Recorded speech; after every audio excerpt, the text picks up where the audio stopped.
এই বলে অভিনব চাহাতকে নিয়ে সেখান থেকে বেরিয়ে গেল। তারা গিয়ে গাড়িতে বসলো, কিন্তু কেউ কারোর সঙ্গে কথা বলছিল না। এত কিছু ঘটার পর অভিনব জানতে চাইছিল চাহাতের মনে কি চলছে, কিন্তু সে নিজে থেকে জিজ্ঞেস করতে চাইছিল না, যাতে চাহাত তার উপর সন্দেহ না করে। তুমি ঠিক আছো?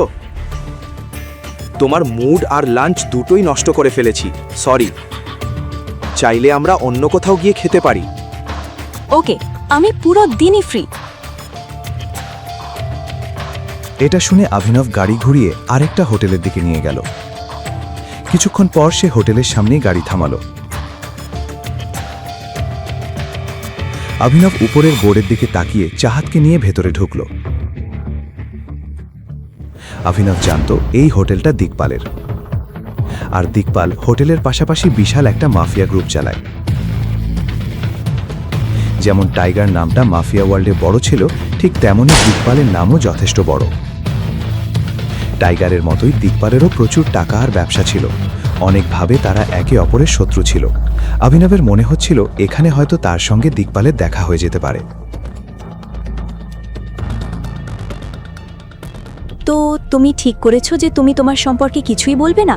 কি ব্যাপারে? আসলে সে বুঝতে পারছিল কেন চাহাতের সন্দেহ বাড়ছে।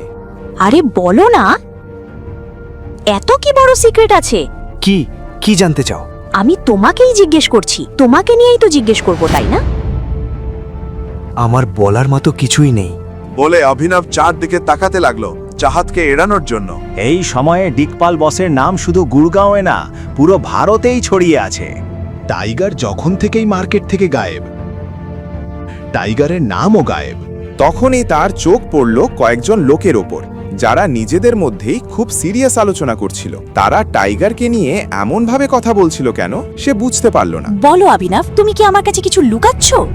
না, কেন লুকাবো? টাইগার গায়েব হয়নি, টাইগার বেঁচে আছে এবং খুব শিগগিরই ফিরে আসবে। জনি, আমি বলেছিলাম এত খাস না, সামলাতে পারো না। কি সব আজে বাজে বলছো? কি ডেয়ারিং এদের! দিকপালের হোটেলে বসে টাইগারকে নিয়ে কথা বলছে। হয় এরা নেশা করেছে, নয়তো খুব সাহসী। আজে বাজে? তুমি আজে বাজে বলছো? টাইগারের সঙ্গে দিকপালের তুলনা?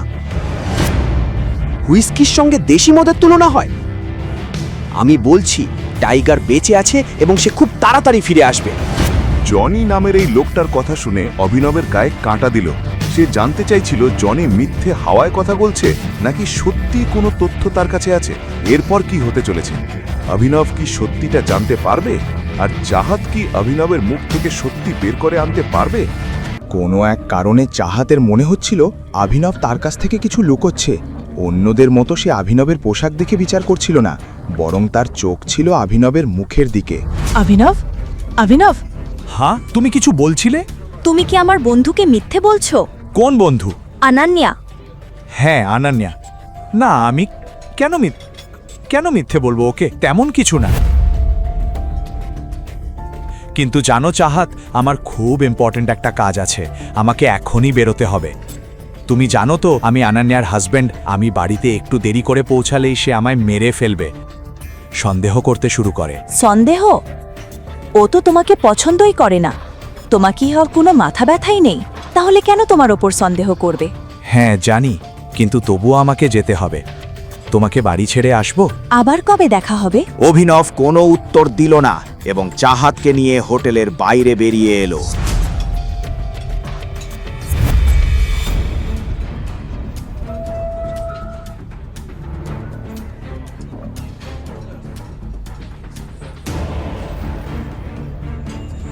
সেই লোকদের কাছে পৌঁছাতেই অভিনব দেখল তারা সেই ছেলেটাকে মারছে। ওকে কেন মারছো? তোমার কি? আমারই তো তাই দাঁড়িয়ে আছি। যদি সারা জীবন দাঁড়িয়ে থাকতে চাও তাহলে চুপচাপ এখান থেকে চলে যা, নয়তো ওর মতো তোকেও লম্বা করে শুইয়ে দেব। আরে, এই লাইনটা তো আমি বলবো ভাবছিলাম। এখন যেহেতু তুমি আমার লাইন চুরি করেছো, মারও বেশি খাবে। হিরো হওয়ার চেষ্টা করছো কেন? গুড়গাঁওয়ে হিরোগিরি চলে না। বাকি গল্প জানতে দেখুন পরের এপিসোড শুধু পকেট এফএম এর ইউটিউব চ্যানেলে। আর দ্য রিটার্ন অফ টাইগারের সব এপিসোড শুনতে ডেসক্রিপশনে দেওয়া লিঙ্ক থেকে পকেট এফএম অ্যাপ ডাউনলোড করুন।